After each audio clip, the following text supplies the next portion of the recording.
We're talking about soybean re-wetting programs and taking the natural humidity and pushing it back into the beans to gather some of that weight back. Hello, and welcome to this edition of The State of Soy. I'm Michaela Jordan, joining you today with Matt Cook, Chief Marketing Officer at Sukup Manufacturing, and we're here today talking about on-farm grain storage and what that means for the bottom line when it comes to farmers. Matt, let's start looking at Sukup and what's new, what's going on, what developments and innovations has Sukup seen throughout the past year that's important to farmers. We're actually celebrating our 61st year in business, and one of the things that a lot of people don't know about Sukup is that we actually just started making grain bins in the early 2000s. This last year, we'd made several acquisitions, ultimately resulting in a new technology platform that we dubbed Sync. So you'll hear more about that here in the near future, but really excited to be able to kind of blend our traditional farm markets along with technology.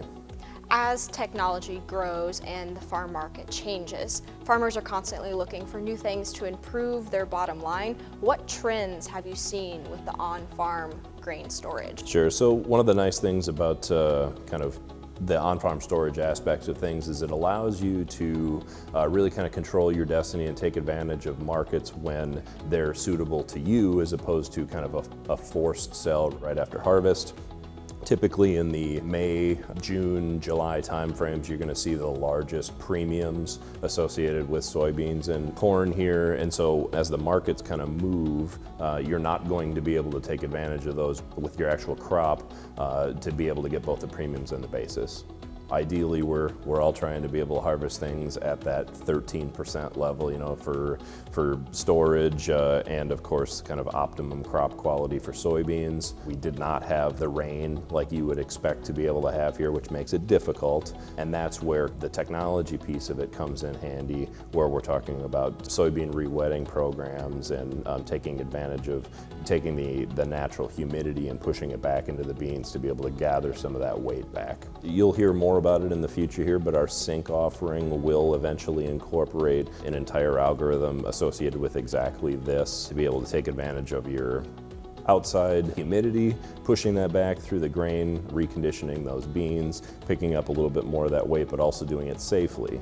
You do it too fast and the soybeans tend to swell, and then you're going to have structural problems with the bin. It's an entire ecosystem of, we see this humidity and pressure, we run the fans, we do it for so long before we end up having a problem with the amount of moisture we're putting back in the beans. We recycle that through. So there's a lot being kind of done in what we would consider to be a pretty simple process, but we want to be able to do it safely, efficiently, and make it as profitable as we can for our mutual customers. Kind of pivoting a little bit, looking towards the future, what do you think is on the horizon when it comes to on-farm storage and the technology related to it?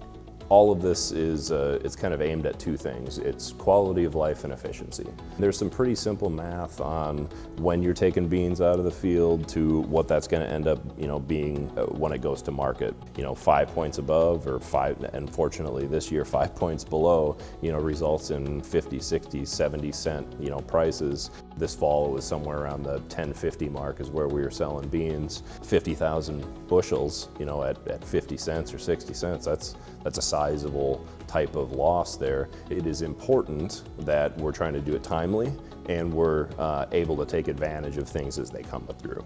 All of those things make a huge difference in not only how well you do from the bottom line standpoint, but how easy it was to be able to get that done during that time. There's a lot to consider when looking at on-farm storage, different bin technology that can improve a farmer's bottom line. Thank you, Matt, for your support and Sukup's support of the Iowa Soybean Association and Iowa soybean farmers. As we can see from the sign behind us, Sukup is a longtime supporter of the Iowa Soybean Association and Iowa's farmers. Thank you for all that you do. You're welcome. Reporting for this edition of The State of Soy, I'm Michaela Jordan.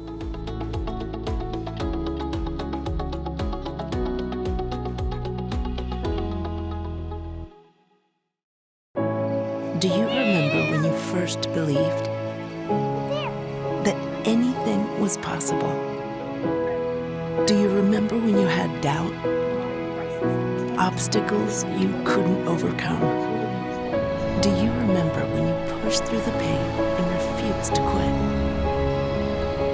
Remember, He created you for this.